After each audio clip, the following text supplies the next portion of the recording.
Steve McCaskill, the technology editor at SportsPro, and this week's pod is about, well, sports technology.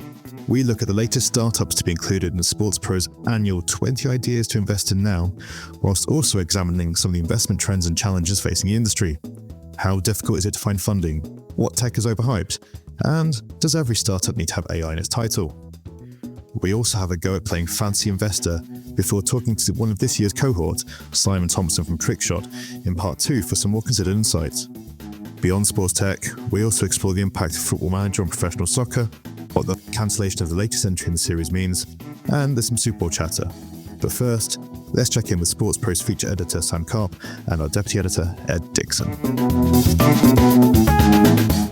So last week, Ed, I know you weren't here, but we talked a lot about the Super Bowl and what we were looking for, what might happen. Not necessarily on the pitch. I don't think any of us would have predicted that. But did either of you stay up?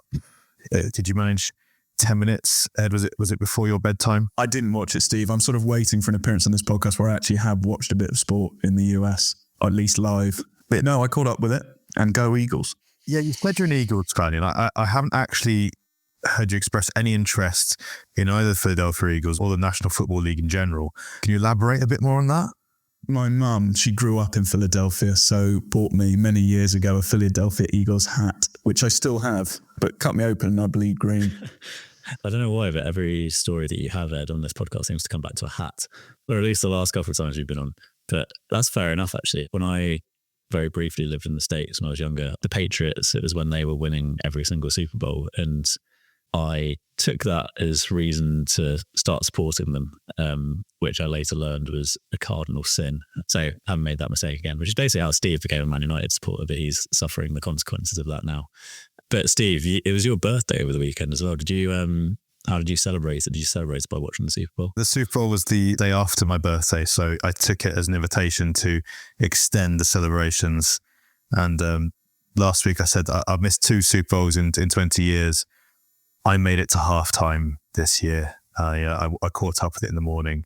I mean, it was an interesting game in terms of what happened. I don't think anyone thought it would be a blowout like it was, but I was thinking, I don't think there's much jeopardy here. I could probably get away with it in the morning. So I turned all my notifications off on WhatsApp, watched when I woke up, and even had a few from former friend of the parish, Tom Bassam, about Kendrick Lamar's halftime show, and particularly about his attire. One thing he said was from the waist down, he's all Clapham at the weekend, which I quite enjoyed. So bit rich from Tom Bassam talking about other people's dress sense, but there we go.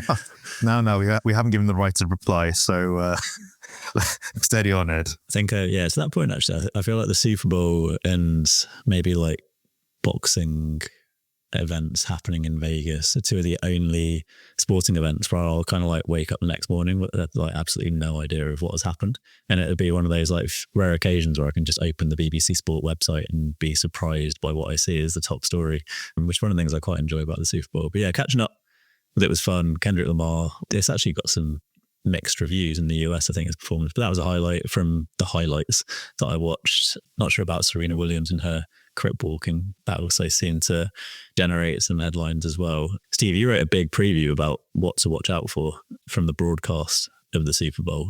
Did any of those things come to fruition? Anything that you maybe didn't include in there that did end up getting noticed? It was a TV audience record, which I did say I thought would happen, but I also said it would happen if it was a close game. So I can only assume that the NFL is so big it can attract a huge audience no matter what, or it's a bit like rubbernecking on the motorway, which people were quite happy to see the Chiefs get absolutely thrashed in that first half. So that says to me there might be a bigger record in the future. So if there was a close game, overtime could happen, could be even bigger. The one thing I didn't see coming was Fox decided it was a good time to debut some new graphics. People don't like change, and I think lots of people are thinking, why now? Why are you doing this?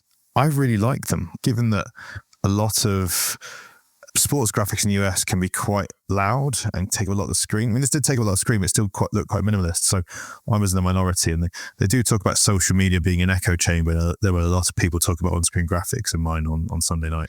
Is it the same graphics across every platform? I know that... So on ITV, they had the international feed. Sky, this is for the UK specific. Sky took the the standard Fox feed, standard Fox commentary. So yeah, we if you watch my TV, you'd have seen this national feed. Fox, you get the same as the US. Does anyone want to hazard a guess for how much airtime Taylor Swift got during the broadcast? 97 seconds. I've only got it from one source, so I probably need to get another one. But apparently she was on camera once during the Super Bowl and had 7 seconds of airtime. Oh, is that it? Wow. She got booed as well, didn't she? I think by the Philadelphia Eagles fans when she appeared on the big screen in the Caesars Superdome. She gets booed, and then Trump, I heard there was some cheers for him. So only one of them was looking to make capital out of being at the Super Bowl. Obviously, Taylor Swift was just there being a supporter. So yeah, I saw Roger Goodell was chatting quite animatedly with the president as well. Was he shown often? Did it cut to Donald a lot? Not during the game, from what I saw, but there was a lot of pre-game segments of him. Lots of security detail, as you might expect. Obviously, we're not going to delve deep into that. But first sitting president to attend the Super Bowl. He's had a mixed relationship with the league in the past, but it appears that it's going to be a bit more harmonious this time. Moving away from the Super Bowl, we're talking a bit about tech today, particularly the 20 ideas to invest in now that we do on the side. But the news came out this week that Football Manager 2025 is going to be, it's been cancelled essentially, which is pretty unheard of for a game of this popularity and this scale in a sporting context to just be canned like this. The series have gone on hiatus. Pro Evo became eFootball, but there was a season when there was a season update. It's never happened, I guess, so unexpectedly. So I was a big Championship Manager player. I played quite a lot of the early Football Managers. I don't really have the time in my life to play Football Manager because it's almost like a profession in itself. But are either of you big players of Football Manager? Do you have the time in your life to devote to what many call Microsoft Excel, the game? My ability to find time for Football Manager is... I'm quite impressed by it. And yet I'm still unable to find time for sort of things like self-improvement and housework and stuff like that. And no, I do play it from time to time. I was definitely, my younger self played it much more. It's kind of the only game I ever played religiously. I wasn't really into your FIFAs or things like that. I think for listeners, it's probably worth explaining why this is such a big deal, because for people who don't play, it might feel it's just a game. It's coming back. The 2026 edition will come in November this year rather. I think that's the plan. But just to sort of take a step back, you mentioned, Steve, it is kind of a gaming phenomenon. The latest edition, you wrote, it attracted more than 7 million players. It's got partnerships with the Premier League. It's influenced real world soccer as well, football. So, this is a big deal. I think more broadly, though, this might sort of serve as an example of how not to communicate with consumers for a product, because they have completely botched the whole sort of PR around this. Ever since they announced the initial delay, it was then radio silence. There was a complete lack of transparency. And when it does come back, they will probably retain that core audience, but casuals will be looking at this and sort of wondering, well, why should I bother? I mean, I can kick off by just explaining, its influence. I mean, Football Manager or Championship Manager, as it was in the early days, it wasn't a cool game. It wasn't flashy, didn't have graphics, built up a core audience over time and eventually became a mainstream thing. And, at this point now, it's actually a pretty significant channel for football clubs, for leagues, because it has that passionate fan base. People are really tapped into it. And it's made data cool. A lot of the concepts we now read about in the media or we hear in broadcasting, they've been in Football Manager for ages, in terms of being able to read the sport in a statistically literate way. It's changed the language of fans. I can't even pronounce Trequista. I mean, I can't, but that was something you could put into the game. And it's also shrunk the world of football. There's introduced fans to clubs, to players, footballing conventions. And, there's lots of these stories, people that have become fans of clubs through the game and have gone to matches. And there's been some genuine stories as well. So it's got this really significant impact, I guess, on fandom. And then from the professional point of view, again, Football Manager was collecting this data long before football clubs were collecting data. Until the stats-led revolution of the 2000s, maybe 2010s, Football Manager is probably the most complete database of football there is historically. And even though some of the early stuff is a bit primitive, it's been allowed to expand. Clubs now have access to huge amounts of data that goes well beyond what Football Manager does, because Football Manager is designed to basically power of simulation. Football clubs need much more different data. But they still do have access to the data. They've used the Football Manager data. And a lot of the scouting tools you see use features from Football Manager. They use the same interface. Its influence over the real world of football cannot really be overstated. And of course, it's also quite fun to play. So if you look at it from those two different angles, it's just such a big thing. And I mean, you're right, it could have been communicated better, but I think the hands were tied in terms, legally what they could say. That's fair enough, given the part of Sega. They'll have reports that they need to follow. There's a lot of regulatory things they need to adhere to. But yeah, I think they tried to start off pretty well by communicating this was going to be a multi-year project. It was going to take time to build this game.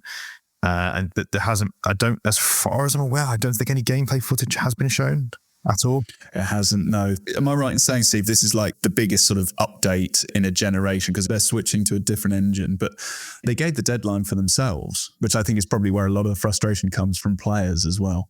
Read in your article, Steve, that it wasn't just a case of like the annual updates that are made to a pre-existing game, and then also just going to be the first edition to feature teams from the women's game as well. Is there a kind of sense that they were a little bit too ambitious, maybe trying to bite off a little bit more than they could chew, or would that be kind of like an unfair accusation, do you think? I mean, it's definitely a generational shift. Football Manager for the last 20 years has been quite incremental in terms of how it's updated. In the 90s, it used to be more generational shifts because games were not easier to develop, but they weren't as technologically advanced and it didn't take as many people to create them. Whereas now it's quite a significant undertaking. And if you're moving to a new game engine, that requires a lot of code to be rewritten, a lot of new types of data that needs to be collected.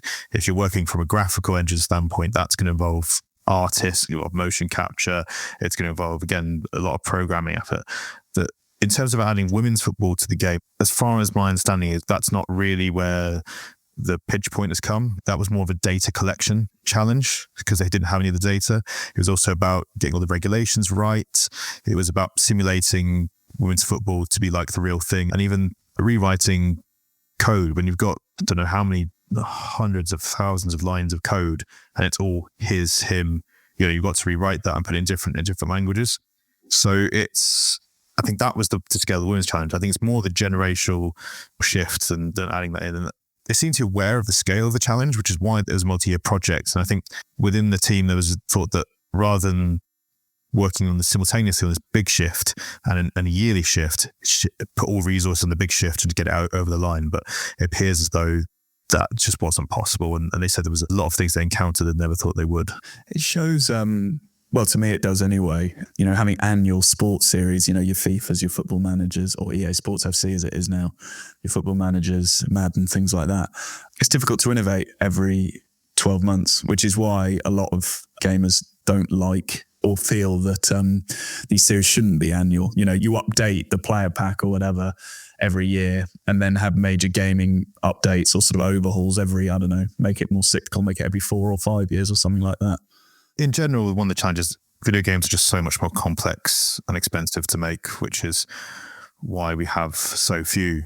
I guess the big titles, there seems to be a market leader in each sport and everyone else gets crowded out at the moment. Whereas even 20 years ago on PlayStation 2, you had about 4 or 5 games that, you had Pro Evo, you had FIFA, you had like This Is Football, if you remember that. So it's just a different marketplace, and it is quite challenging. And it comes back to pricing models. Fans complain there isn't enough content to justify buying a new game each year, but maybe there's not enough time to do it. So maybe you change to a subscription model or in-app purchases, but then a lot of fans don't like that either. So it's a challenge. There is a lack of competition for Football Manager. There is no direct replacement, is there, anymore, which might sort of help soften the blow a bit. You can get mobile ones, but ones with such a comprehensive license, there isn't a direct competitor, is there? Football Manager's never really relied on licenses. Its power has been the coding in the database, which is why when Sports Interactive split with IDOS back in, again, 20 years ago, they lost the name Championship Manager, but they kept the code, and that was seen as the most important thing. And it would take years at least for anyone to come up with anything even closely comparable to what Football Manager do, which is effectively a digital twin of football. No one else can get there, and fans have no real alternative now because of that, which again, this sort of ties in with quite neatly with 20 ideas to invest in now, because one of the entries is actually trying to offer something different to Football Manager, albeit by creating a Web3 based game, or, an online management sim that aims to recreate some of the feeling without, being a direct competitor, doing all that, trying to recreate the world of football, creating its own world. So I think probably the best way to bring into to invest in now is to have a little quiz, I think, and see how closely you've been reading it or keeping track of things. What can be more fun than a sports tech startup quiz? This is where my internet connection starts failing. I'm quite enjoying this because last week on the Super Bowl quiz I was rubbish, so I can't actually lose this week. So there's 1 point off. I'm going to give each 3 questions. There will be a tie break if we need it. It's not very imaginative tie break, so I'm not actually bothered if we lose that. The answer is 20 startups to the tiebreaker. Beat me to it. See, not on my notes. But Sam, we'll come to you first. And which of these categories had the most representatives in this year's 20 ideas to invest in now? So 3 choices. Is it A, media and content, B, athletic performance, or C, betting and gaming? Don't think it's going to be betting and gaming. So I think it's between 2. Let's go with athletic performance. And you'd be right. So that's 1 point for Sam. Lovely stuff. Ed, well-renowned US sports fan, bleeds green, loves the Eagles. Apart from your adopted nation of the USA, which country is home to the most of this year's 20 ideas to invest in now? Hang on, do I not get multiple choice like Sam? No, I mean, you know countries, right? Oh. Would you like multiple choice? Well, hang on. So other than the US, I can give you multiple choice if you like. No. I'll take a punt and I don't know, be patriotic and say the UK. Patriotism never ends well, Ed. Except this question, because you've got a point. Go. We both got 1 more point than I thought we would after the first round of this quiz.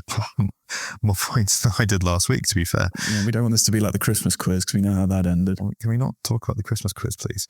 Just to add some colour to your question, Sam. So athletic performance accounts for 5 of this year's cohort, and media content was 3.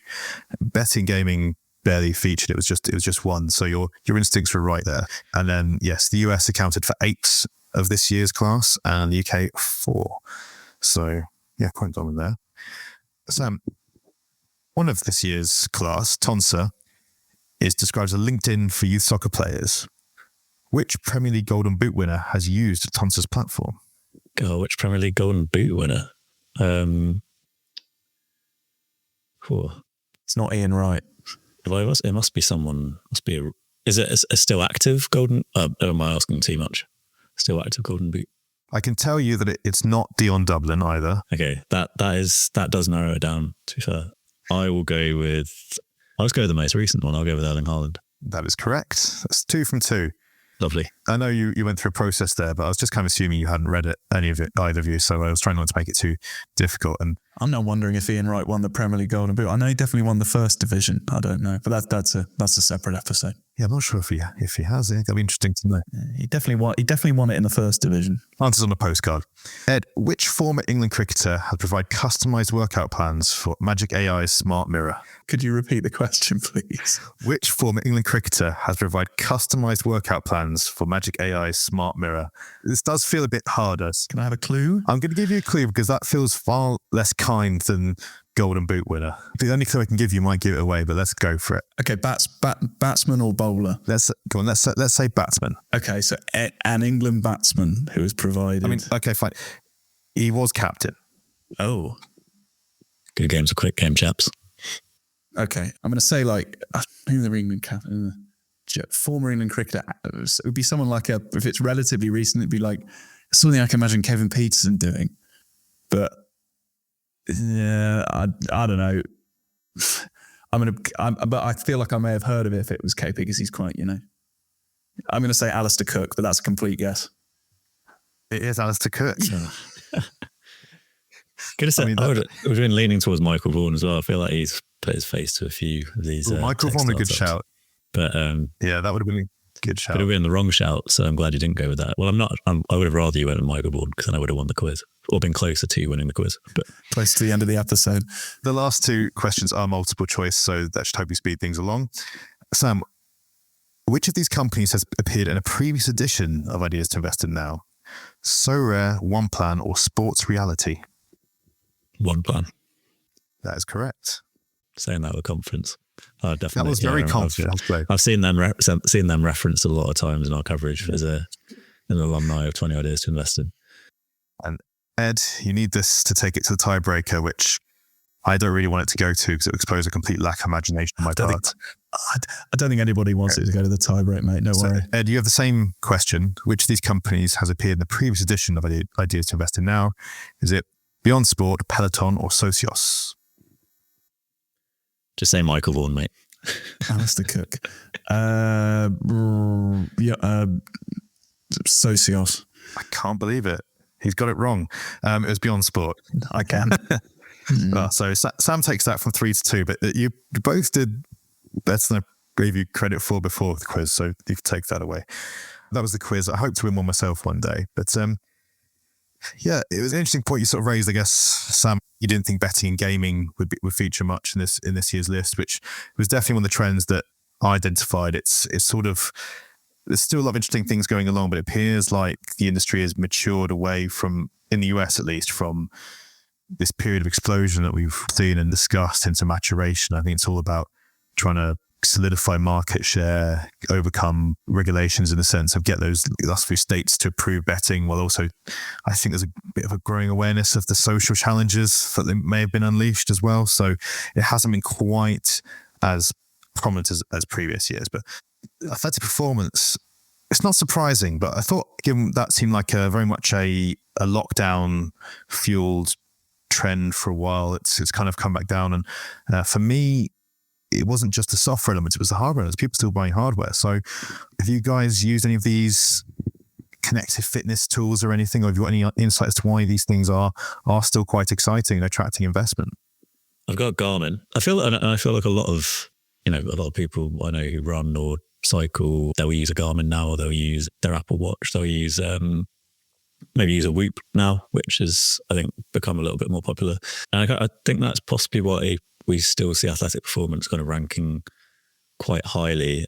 And athletic performance, I noticed, was top last year as well. So it's kind of like a prevailing trend, really, like consistently high. Although it must be said that we kind of pick out these 20 ideas. So it's kind of part of it is down to us, or you, Steve, I should say, and always take credit for your hard research. But I think one of the reasons that it remains sort of consistent is because, yes, you kind of have that elite sport element where especially a lot of the companies involved in this year's 20 Ideas to Invest In Now, which should be said, people can read in full on sportspro.com. A lot of them are delivering services to leagues. They have teams as clients as well. And the point being, obviously, that leagues, teams want to monitor the loads of their top performers. They want to sort of help them recover from injury. They want basically more insights on their performance, all that kind of stuff, to make sure they're performing at the optimum level, because that ultimately can be the difference between quite significant revenue at the end of a season. It can be the difference between making the playoffs, between where you finish in the table if those players are available. But I think there's still kind of some untapped potential at like the kind of consumer level, I guess, which is perhaps why we're still seeing this appetite from investors, because I've mentioned the whole wearables side of things. I've mentioned Garmin, Whoop, Apple Watches, but I still think there's an appetite among those amateur athletes for even deeper insights into kind of their performance. And, I'm sure people would be interested to know kind of, why they keep getting a calf injury or something when they're running, or when the optimum times to go out and exercise in their day are, and that kind of stuff. So I think maybe that's what I'd maybe be looking at if I was an investor. And perhaps that's the potential that is still being seen in some of these startups, in that, it's not just about delivering a service for some of those top tier leagues and teams. It's also about something that has the potential to maybe be adopted at a grassroots level further down the line. Yeah, I think, we've seen a bit of I guess it is a correction from that lockdown fuel boom. I think what was happening there was pretty unsustainable. And if you're building expensive hardware, you're always going to have unique challenges that a software-based company isn't going to have in terms of overheads or the ability to scale. And that was actually something that was said in our investor roundtable. If you're building hardware, it's going to be a more challenging market. It's particularly right now with talks of tariffs and the geopolitical situation. It's not just me picking it on a whim. There is method to the madness, and it is based on companies, in terms of what they can offer the industry, how much traction they're seeing on the funding market, partnerships that they're involved with if they're working with major leagues, or if it's just something that I guess just seems really obvious. So, for example, Fast Break AI, which is on the list, they have backing from major leagues, they have investment.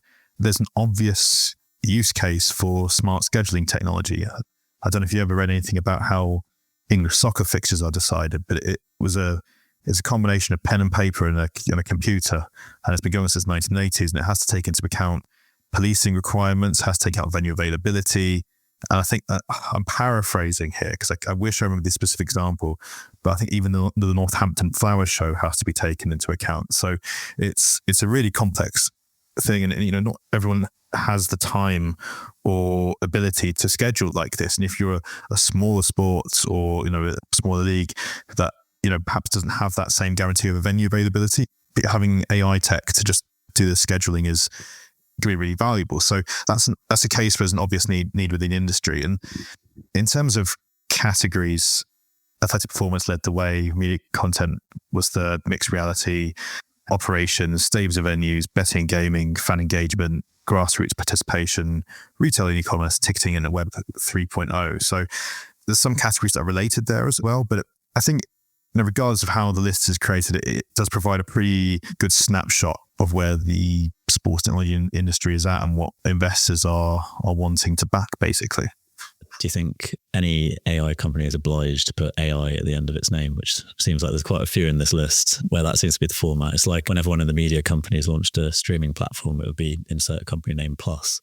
How tempting was it, Steve, just to include 20 AI companies, given the kind of like the buzz around that area at the moment? Well, a lot of these companies, even if they don't have AI in their title, might be powered by AI algorithms. I think that's the one that I think it reflects the state of the investment landscape.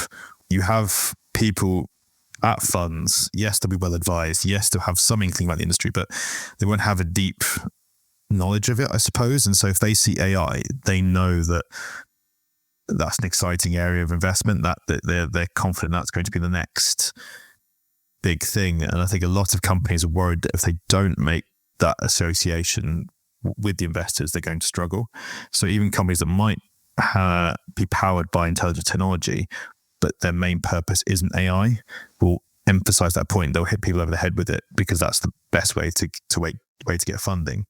Like Magic AI is, yes, it's AI in the sense that it's got personalized workouts. It uses visual recognition technology to provide its feedback. But ostensibly, it's not an AI company. It's a connected fitness company that has a smart mirror. So that I think that it's making that distinction between the two.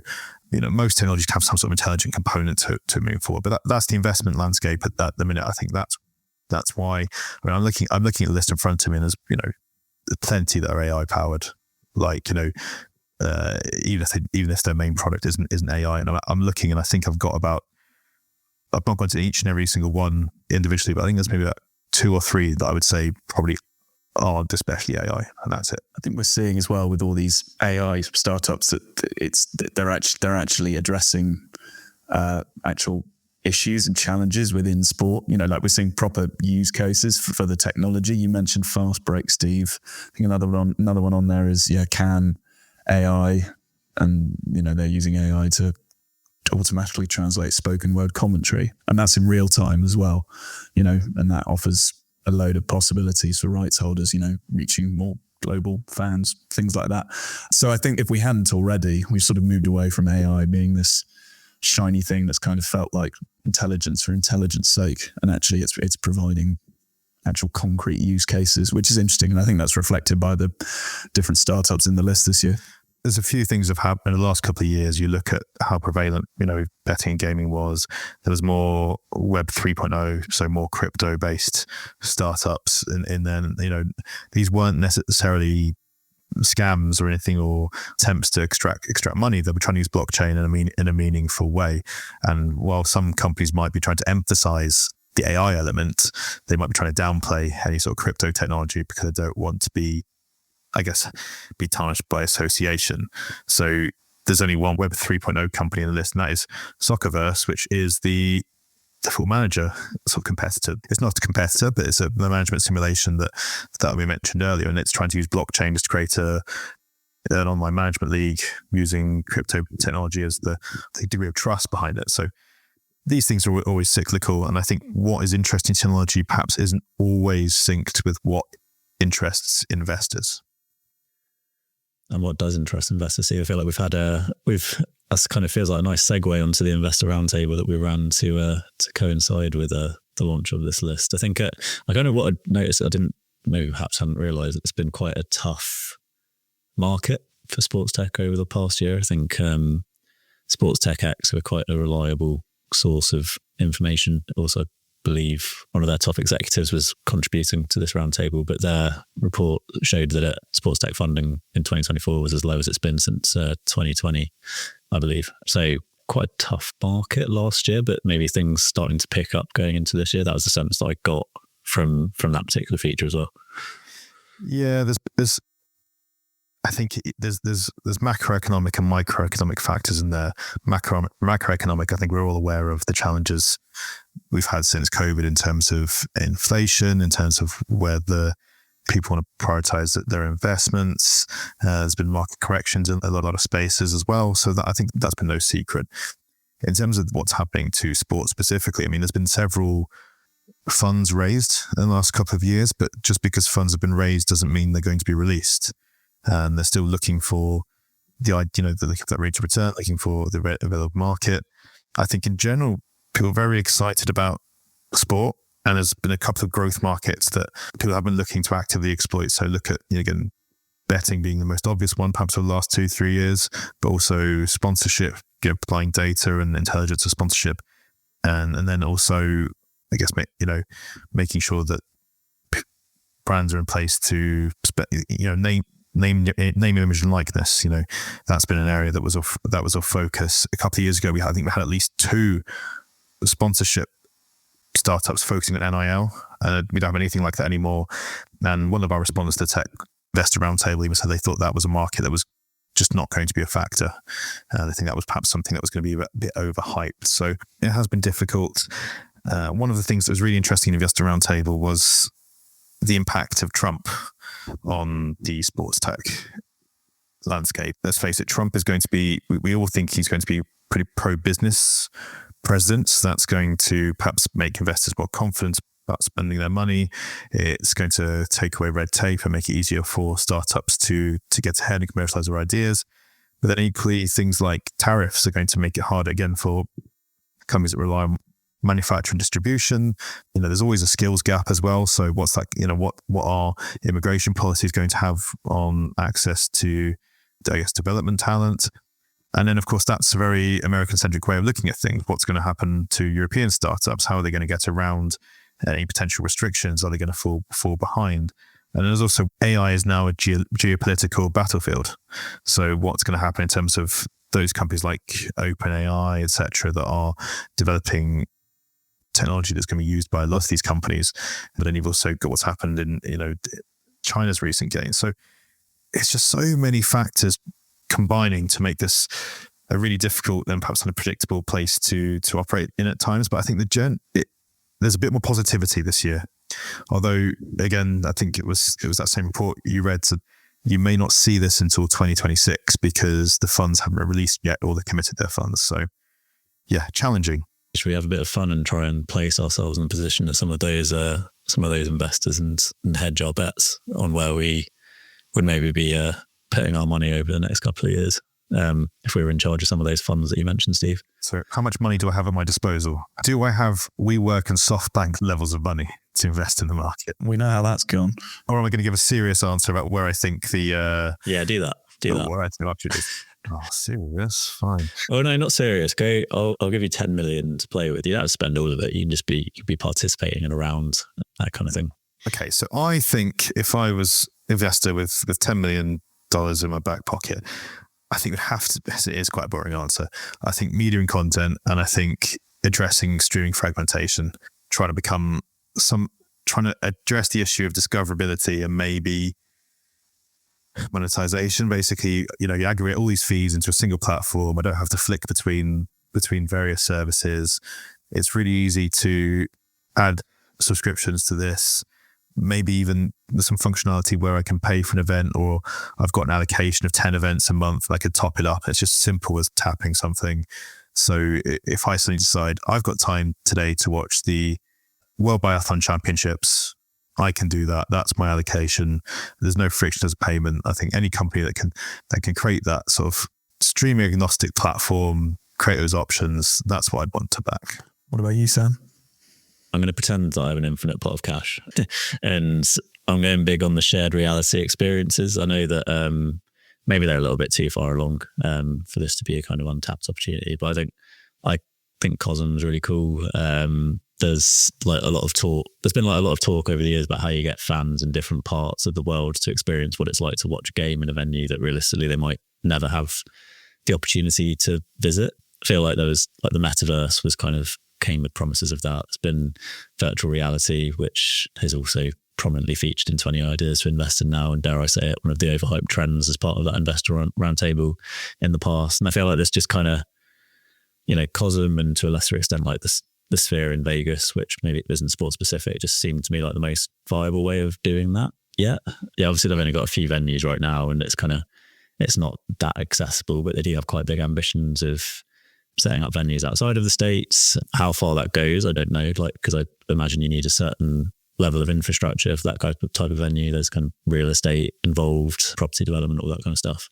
But it's kind of like the Abba Voyage effect, right? And that it's an experience, it's immersive, it's one-off. You're not having to invest in a VR headset to get that kind of experience. I could see that almost becoming a kind of bucket list thing in a way, to go and watch a live sports event in one of those kind of sort of cinematic like experiences where you feel like you're in the ground. So yeah, that's the sort of area that I'd be putting my money into. I'm quite interested in, we've spoken a lot about athletic performance. Not that I have a huge amount of knowledge in that or ability. Knee research. Yeah, exactly. Magic AI, I think, intrigues me.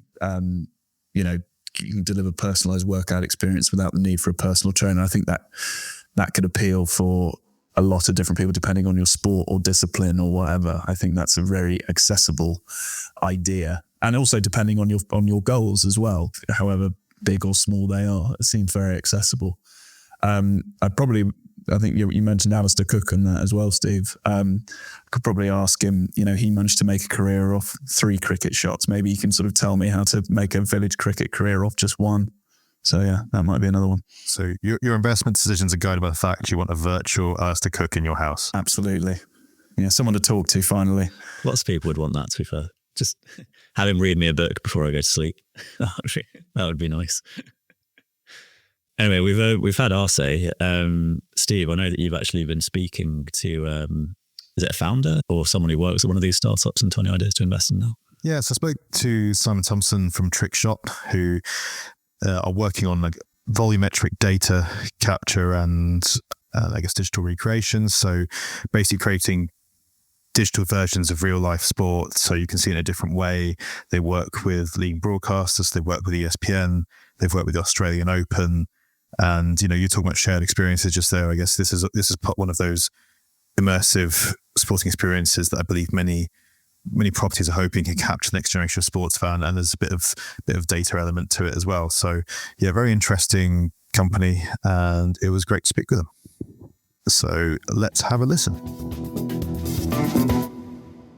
Simon, firstly, congratulations on being named as part of our 20 Ideas to Invest in Now class of 2025. I need to make sure I get all those words in the right order and announce them properly. It's quite a mouthful.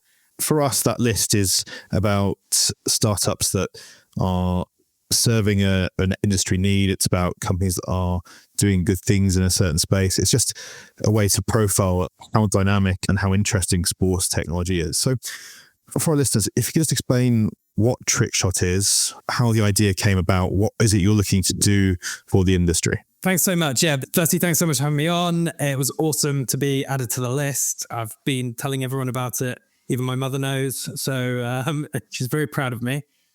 Essentially, what we do is that we take the 3D data from the sports field, any sport, we're kind of agnostic on that side, and any kind of data as well.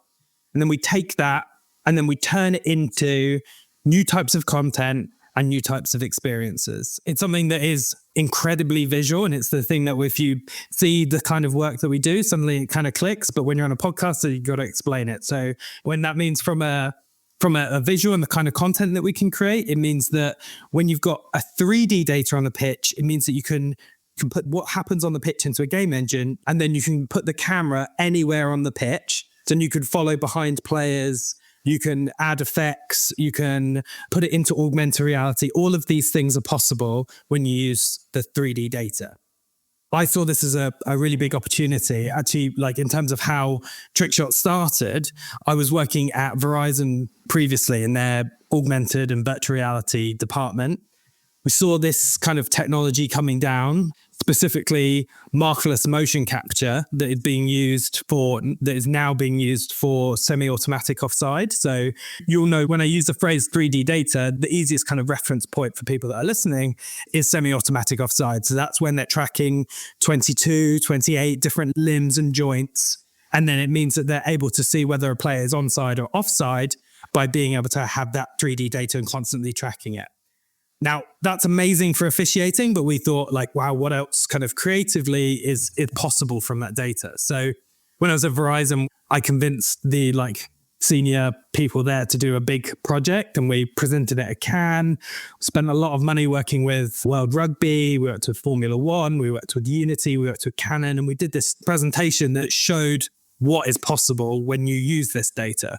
The response was like incredible. I've never known such positive response from work that I've done before.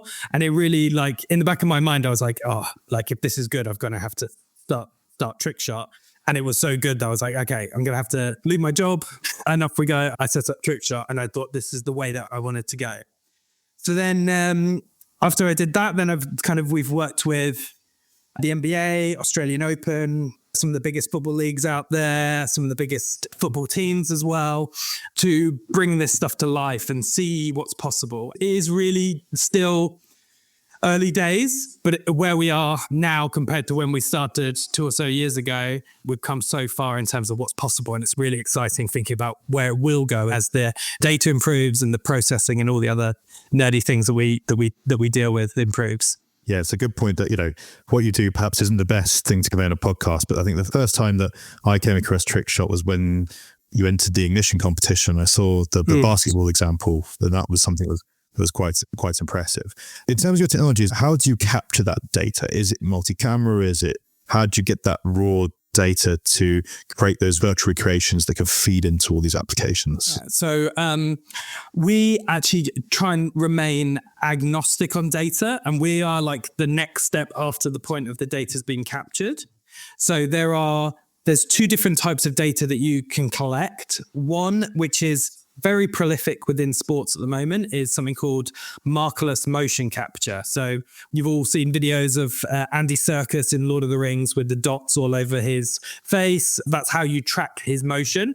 That's now evolved to the point where it's markerless. So you don't need the dots on his face. And with the footballers or any sportsmen or women, you're able to capture how their movements are going on the pitch. So the companies that you know, you probably recognize names like Hawkeye, Trackab that was recently acquired by EA Games, Second Spectrum that's owned by Genius Sports, Simi, Motion, Bolt 6. All of these are markerless motion capture suppliers. They work across the different sports, and it's predominantly used for officiating. If you take football, somewhere between 12 to 18 cameras is usually kind of placed around the pitch and used for officiating. And at that top tier, that's pretty much across the board that it's being used. There is also center of mass data, and that is incredibly prolific across people like Opta and Stats Perform. Those guys, they do a lot of center of mass, so you're aware of where the players are, and that can also power these types of animations. We work with whatever the sports supplier has got, because some will have center of mass, which is good, even better skeleton, and then on top of that, there's the final data supplier, which is volumetric capture. So if markerless is capturing the different body parts that's being tracked, volumetric is when you capture the full texture. So you wouldn't just know my head is here, you'd know what my head looks like, and as my hair moves, it moves as well. So it feels almost like video. That's a newer technology that some really incredible teams are working on to crack. hasn't cracked yet to the point where it's at broadcast quality, but when it does, that'll be a real turning point for the industry. Yeah, I think I just wanted to get across the point that, how far this data has come. I mean, the first football video game to use motion capture was only nearly 30 years ago, and how far that technology has come, and what you're able to feed in. And it's interesting that so much of that officiating technology has now found other use going beyond it. There's a lot of companies working on this, I guess, this new category of experience, trying to offer something new that goes beyond, I guess, a standard video feed, or that younger fans be interested in, or properties can even try and sell a new category if they really wanted to. So what makes your innovations different from anything else on the market? What makes you stand out, or what do you do better, or how do what do you think makes you so special? Because we are data agnostic, so we work across all the different suppliers, we have to focus on the end use more than anything. So we have to think about what the fan wants and what they want from it. So in a lot of these instances, we'll partner up with the data companies because they'll see that we can do that extra mile and we can create something that a fan really wants to have and to engage with. So if you split what we do into content and experiences, from a content point of view, we focus, and here's a phrase that I kind of a little bit shudder when I say because everyone uses it, but it is the right word to use is the storytelling. So like what you actually trying to tell with what's happening here. So for instance, with the basketball, we might have a player that kind of shoulder checks another player. Because it's within our kind of gaming environment, we can then make that player crumble and into rocks and disappear. Or there's an amazing strike, we can add an effect onto it. Or you can make a player suddenly turn like 100 meters tall and then stomping around like Hulk as they celebrate it. This kind of stuff and these added effects and other bits and added camera paths that we put onto it, all these tools that we've got means that you get really like thumb-stopping content. So it means that we've seen 7 to 8 times more views and engagement than traditional highlights because we're creating something that is completely different and only possible with the data. So that's from a content point of view. And then from an experience point of view, it's really interesting if you think like, a lot of people are saying, oh, well, let's get into Roblox and like we should go there. But what they're doing is that they're building empty stadiums because they can't work out how to put the thing that people really care about. Like there's a small percentage of people that will go to their local stadium and do the tour compared to the amount of people that actually go there for the football because it's the football that drives the fans to go there. That we should be using the same logic when we think about digital environments as well. If you've got, I've made a digital version of my stadium, everyone's going to come to it. Well, they're not unless you've got the football going on in that stadium. I think what this technology enables is it means that you can take those incredible goals, those moments that are fresh every single week, and then you can be putting them into virtual environments as well, like Roblox. So we really focused on what the fan actually wants and then also leaning into where this technology has an advantage compared to other things. So we know that broadcast is still an absolutely incredible product, and it's not like we're trying to compete with broadcast. We're trying to think, well, what can this technology do that is so different from broadcast that people are going to come to here rather than go to the broadcast or go as well as the broadcast? So it's not like a competition. It's like this added bit that we're adding onto the overall package. You mentioned how you came up with the idea of Trickshot and how you started it. Once you'd been in a position to be able to create the company, what happened then? What were your first steps? What did you look to do to bring that idea to reality and start your journey to what you've built now? It's a funny story. So we knew that it's really hard to get this data from sports rights holders. And like just a random company saying, oh, please, can you give us your data and we'll do something with it and we'll show you. They're not going to happen. And the relationships that you need to build, you need to prove yourself. You need something to tangibly show them. So the only way that we could do that is if we could get footballers and we could capture it ourselves. Even though we weren't focused on the capture, we did a capture ourselves. So we could get some football data and build a bit of a proof of concept that then ladders up and means that we could show people. But even getting those footballers, we were finding quite hard. And at one point, we were talking to one like National League club that said that they would do it if we bought a box that included a roast dinner and we go watch the game, we're like, we really just, please, can we just capture it? We eventually found AFC Wimbledon as a really good social media team there, led by Chris. And it was, and he totally got it. As soon as we sent some videos and said, come down to the training, and we captured them in the training. Once you've got that, then you've got a proof of concept, you've got something tangible that you can show to people, and then you can start leveraging that up. And quite quickly, we jumped from AFC Wimbledon to working with the NBA. And then once you've got that kind of stamp of approval, then it means that you can like really go to lots of different places. And then just as long as the work is good, you get more work from it. Yeah, it's remarkable that access to data is one of the biggest challenges. It's a bit like there's a lot of data analysts or people who've created data metrics for football who their biggest challenge is getting hold of big data sets to actually work with. It's such a prized asset for these organizations. So even just getting a motion capture session shows, how it can take a bit of a bite. I kind of understand. I think they're right to be protective of it because it's so valuable. If you think about like what you're able to do from a machine learning point of view as well, like being able to train different models. So if you get enough data, then you can train models to understand things as well. So like it is incredibly valuable. So I understand why they need to protect it. I think it's just, you've got to earn your stripes until you can get it on your servers, I think. And you could just share a bit about, you get this proof of concept. You're working with a lot of these partners. You've been involved in a few programs to work with some big names. What's your current business model? Is it case by case by working and tailoring what you create to these partners, I guess, to help satisfy their needs, but also showcase what you can do? How do you work with them? I think when we started, we were doing more of what do you need, and then we're going to learn from what you need. And so we were doing a lot of just kind of different projects, understanding where the needs were, and then in the background we're building our tech stack. And now we're at a point where we've got a tech stack that can take the data, can automatically kind of clean it, can add avatars, add stadiums, have complex camera paths that can execute it out, all working in real time. So for a broadcaster, they can have access to almost like they've got their current camera feeds. They could have 12 additional camera feeds that will be provided by Trickshot, and then they can go, all right, I'll take that one and I'll take that one at that point, and I'll cut into it and come away from it.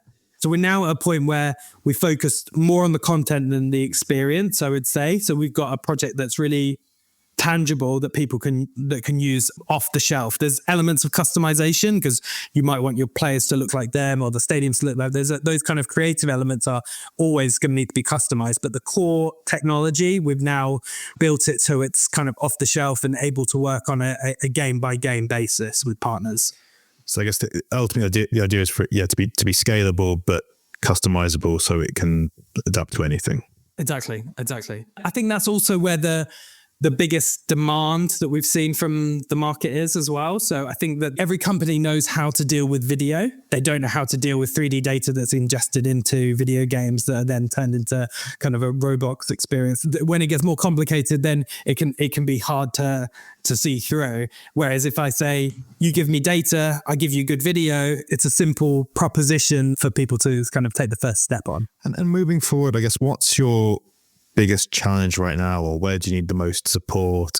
What do you hope to, what sort of support do you need, I guess? I think we learn the most and our tech improves when we have longer term partnerships with people. And I think everyone wants this, but like being able to work with an organization for seasons rather than like one-off executions, that's when our tech will grow, but also like the value to them will grow as well as we understand more about what they want. So we've worked across seasons with different kind of basketball clubs, and that's where the best growth has come from us. So I think that's what we're really focused on, is finding those partners that say, look, we believe that this is a thing because it's going to be like 3D data is only going to improve, and it's such a valuable way of reaching a younger audience. We want it to be a part, but let's test and learn together and try lots of these different things that Trickshot's coming up with, and we can see we can learn more from the audience. And you've touched upon your ultimate ambition to help the industry with this transition and create new forms of content. For you personally, what is the most exciting new form of content? You've spoken about a lot of things. Is it things like Altcast? Is it just that ability to create something visually that just wasn't possible before? Or is it just something bare bones as doing those FIFA style replays? You can look at every player or relive certain goals or virtual reality. What excites you the most? I think there's probably two answers. So in the short term, the most exciting is probably integrating into broadcast and being able to jump from a broadcast, that standard camera that everyone knows that looks down at the screen and goes like that, camera one that just goes across, jump out of that, go into virtual and show some people some angles that they've never seen before. That's not been done from a broadcast point of view properly yet. And I think that showing the audience that will be a huge turning point, and that's so achievable. Longer term, when we're talking as technology gets to a new place, I think having interactive experiences where people can say, oh, I could have scored that goal. Let's put on a headset. Let's go jump on the PlayStation. Let's see if we could actually do it. We probably couldn't because we're not professional footballers, but we can say to ourselves that we could have scored it. So I think those kind of gaming experiences or interactive experiences are also really interesting to me as well, like in the longer term. Yeah, I don't know if you're a rugby fan, but my group chat at the weekend, they were talking about some of the kicks missed in between England and Ireland, and the death. One of the lines was, "Well, even Steve would have scored that." You should have put your boots on and sent a video of you scoring an even better version and send it back to me. If you can capture some Six Nations data and create that experience, I'm there. So, what's next for you from a technological and business point of view? What's your short and medium-term goals? How do you want to build this idea and the technology that you have into that scalable business that will be part of the sports content industry? Yeah, so I think broadening our base of these partners that we're working with, where we're working across different parts of the business. The best sweet spot for us is working for a rights holder that sees all the value and then connects us with all the value within the organization. So they can see the value from broadcast, and then we're working with their broadcast teams, we're working with their commercial teams because they can see how this can be a new revenue streams. We're working with the content teams, and we're really like embedded into all of the different teams that are there. I don't think it's going to help their HR teams or other things, but like officiating, that's another one that like we can really help with on those aspects as well. So I think being embedded really into a sports rights holder and really growing those relationships is where it's so interesting. And that I like us broadening that out and working with different partners and different sports as well is really, really of interest to us. Simon, can't wait to see where you go next. Thank you for joining me. Cheers. Thanks so much. So there you have it. That's what one of the companies that forms part of Ideas to Invest in Now has to say about some of the topics we were talking about before, with perhaps a bit more authority and a bit more eloquence. But always great to hear from people working, and despite all the challenges, it's quite an exciting and fast-moving place. I think that's probably a good time to end it now. Let's not talk anymore about tech, given that we've heard from the experts. Sam, Ed, pleasure speaking to you as always. Cheers, chaps. Yeah, cheers, gents.